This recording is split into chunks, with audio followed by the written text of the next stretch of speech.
fishing. Di sini kami akan terus menjelaskan metode baru yang terbaru saat ini, itu memelihara ikan dan sayur dengan menggunakan styrofoam.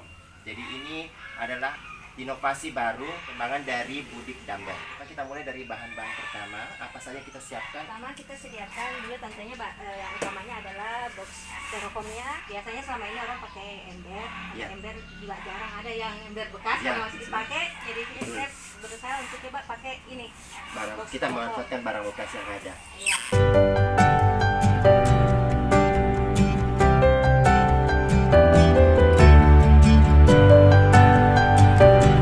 Jadi bagaimana caranya untuk membentuknya seperti ini? Terus kita sediakan media tanamnya yang berupa gelas Ya. mineral. Media tanam untuk sayur ya, Ya. tumbuhannya nanti. Arang, Kemudian media tanamnya arang, arang dan tisu. tisu. Tisu. Jadi bisa dimasukkan seperti apa? Pertama-tama kita buat dulu lubang di styrofoamnya. Ya. Ya. Ini menggunakan apa ini, Bu? Saya menggunakan besi. Ya. Saya menggunakan besi yang Oh, sudah saya buat sedemikian rupa biar gelasnya bisa masuk. Ya. Kita terserah kita mau sampai seukuran mana ya. Ya. Kemudian kita panaskan di atas api.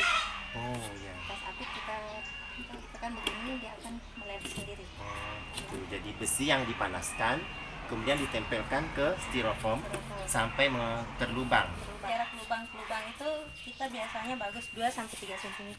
Setelah jadi semuanya ya seperti ini, ini gelasnya kita lubang-lubangkan dulu ya. Iya. Pakai alat apa ini, Bu? Boleh pakai besi panas, boleh pakai gunting, atau terserah pakai apa saja, yang penting kita bisa membuat lubang. Ya. Fungsinya kenapa harus dilubangi? Biar bisa terserap air masuk. Iya, untuk masukkan airnya. Ya, lubang seperti itu. Sampai di samping juga ya, di samping dan di bawah masukkan arang. Iya.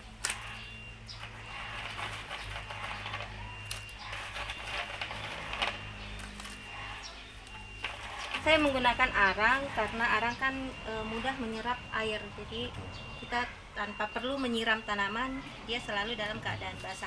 Jadi sumber makanan tumbuhan itu berasal dari air yang ada dalam sini. Ya, kemudian terserap melalui arang ini. Kita Kita ambil tisu. Ya. Boleh tisu. Jadi fungsinya tisu ini Fungsinya sebagai ketika kita menyimpan bibit di atas tisu, dia kan biasanya ini akan ada berpori-pori begini ya. ya betul. Dia tidak masuk ke dalam atau bagaimana. Kalau ini dia rata di atasnya. Nah, setelah semuanya selesai, kita akan lanjutkan dengan menaruh bibit. Jadi Ya. kita menggunakan bibit apa ini, Bu? Saya pakai bibit kangkung. Oh ya. Sebelumnya kita basahkan dulu. Basahkan dulu. Oh ya. Lubangnya. Basahkan.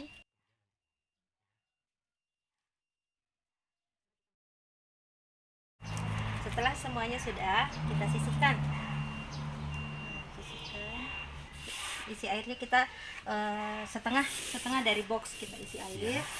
Kemudian setelah airnya sudah terisi setengah box, kita bisa campurkan dengan POC. POC itu biar untuk nutrisi dari air tersebut. Maksudnya pupuk organik cair ya. Pupuk organik cair. Cair air. Saya menggunakan satu tutup botol ya. itu untuk 10 liter air. Iya. Kita masukkan. Ya. Diaduk. Diaduk. Kemudian kita diamkan 30 menit. Bisa juga paling bagus kalau dia 1 hari. Semalaman. Ya, semalaman. Ya, semalaman. 1 kali 24 jam lah ya. Iya, biar terlarut dengan sempurna. Dia sudah larut beberapa jam atau beberapa hari. Kita bisa masukkan ikan yang mau kita masukkan di sini. Saya di sini menggunakan ikan lele karena kalau ikan lele dia bisa hidup di air yang tenang dan tidak membutuhkan oksigen ya. Membutuhkan Tidak oksigen membutuhkan itu, ya. tambahan alat oksigen. Tidak seperti ikan lain. Jadi anggaplah ini sudah 24 jam. ya. Ya. Kemudian bisa dimasukkan ikannya. Yes. Kita masukkan dulu airnya sedikit ya.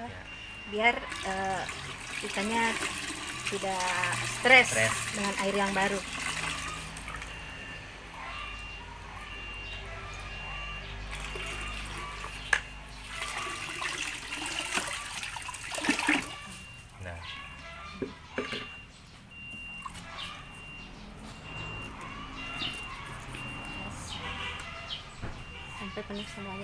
sampai penuh semuanya dan didiamkan.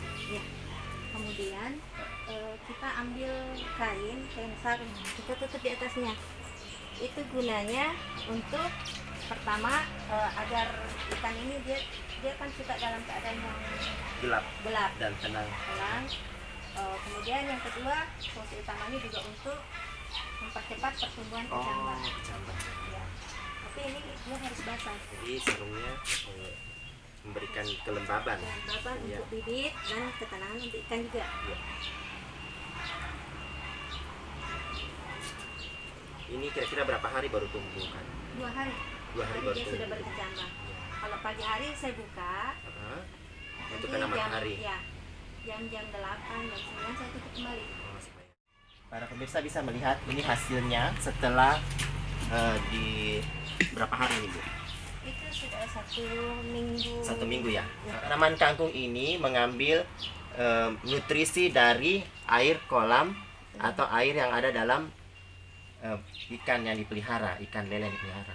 Jadi tidak perlu lagi diberikan pupuk, sudah cukup hanya dengan menggunakan air budidaya ikan lele.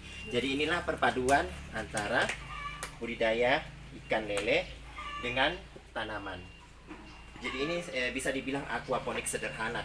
Selama pemeliharaan kita hati jadi senang, Ya. apalagi dalam masa pandemi seperti ini. Kemudian pemenuhan kebutuhan keluarga untuk seperti Ketahanan lauk pangan keluarga, ya. pauk sudah terpenuhi, ada ikan, ada sayur. Ya, betul. Jadi ini untuk mendukung daya tahan ketahanan pangan gizi keluarga. Jadi demikian yang bisa kami sampaikan. Semoga bisa menjadikan ini sebagai percontohan untuk bagi yang ingin membuatnya kembali. Demikian yang dapat kami sampaikan. Assalamualaikum warahmatullahi wabarakatuh.